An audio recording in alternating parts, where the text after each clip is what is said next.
Hello students, welcome back to my channel. So today we will do one more question, or we have a new question on lines and angles. So our question is, in the figure AB parallel to CD,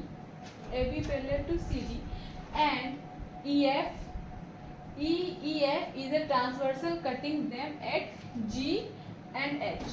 तो क्या है, हमारे पास दो parallel line है AB and CD और एक transversal line है जो कि EF है, और वो AB को G पे कट कर रहा है और CD को H पे कट कर रहा है. अब हम देखेंगे हमें निकालना क्या है. इफ अगर एंगल EGB 35 है और QP परपेंडिकुलर है EF पे, तो हमें एंगल PQH, हमें x की वैल्यू निकालनी है, तो है ना. सबसे पहले हम क्या लिखेंगे, एज ऑलवेज हम लिखेंगे हमारे पास क्या, और हमारे क्वेश्चन ने हमें क्या दिया है, गिवन इज वेरी इंपॉर्टेंट. क्या है given? Angle EGB equals to 35 degree और क्या है QP परपेंडिकुलर है किस पे, EF पे, है ना. अब हम क्वेश्चन को अगर सही से देखें, फिगर जो है हम उसे अच्छे से देखें, तो हमें क्या मिलेगा, ये जो एंगल है EGB वो किसके इक्वल होगा, एंगल EHD. और रीजन क्या होगी, yes, because of corresponding angles. So हम यहाँ लिख देंगे, और हियर वी हैव, क्या है हमारे पास, if angle EGB is equal to 35 degree, then कौन सा angle, angle EGD is also equal to 35 degree. और क्या होगा इसका reason, because of corresponding angles. So students, ये हमारा लास्ट क्वेश्चन है लाइन्स एंड एंगल्स पे. इसके बाद हम ट्रायंगल्स पे जाएंगे. So yes, angle EGH is equals to 35 degree. अब क्या हुआ, हमारा ये जो एंगल है वो भी 35 डिग्री हो गया, और हमने ये भी पढ़ा था जो वर्टिकली अपोजिट एंगल्स होता है वो भी दूसरे के इक्वल होता है. सो यस, अब क्या होगा, angle GHP is equals to 35 degree, और रीजन क्या होगा, वर्टिकली अपोजिट एंगल्स, है ना. इससे इधर इक्वल हो गया. अब ये हो गया 35 डिग्री.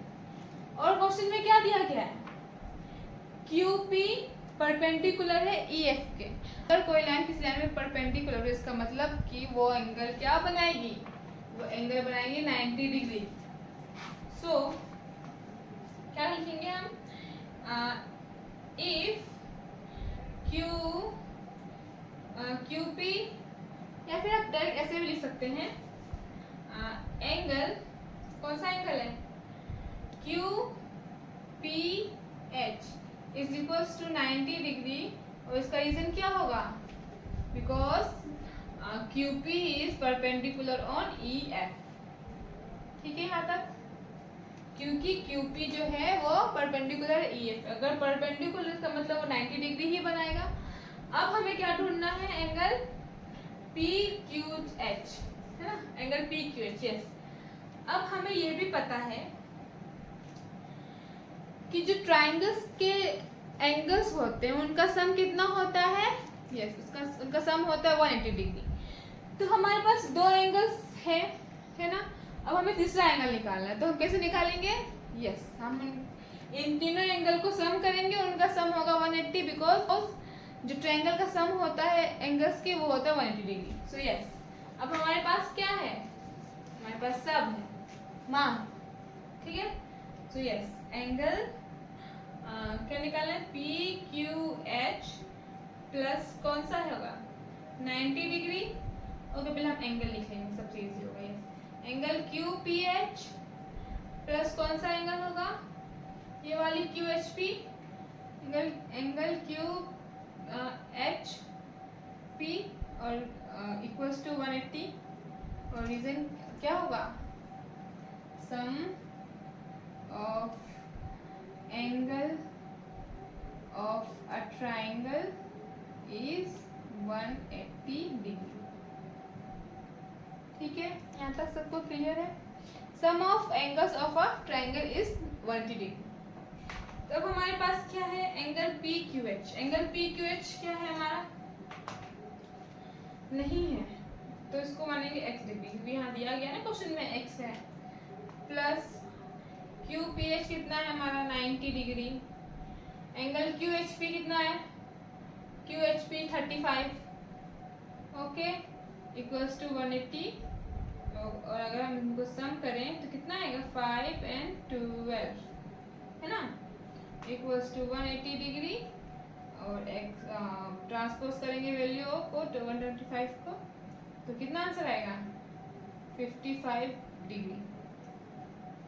तो हमें जो निकालना था x की डिग्री वैल्यू क्वेश्चन में, तो वो हमारा आंसर आ गया है, जो कि है 55 डिग्री। सो यस, इसी के साथ हमारा क्वेश्चन खत्म होता है। अब इसके बाद हम कोई क्वेश्चंस नहीं करेंगे लाइन्स एंड एंगल्स के। अगर आपको अभी भी कुछ डाउट है, कुछ क्वेश्चन में डाउट है, बुक की हो, एनसीईआरटी की, आरएच की, किसी की भी, so please let me know, I will help you surely.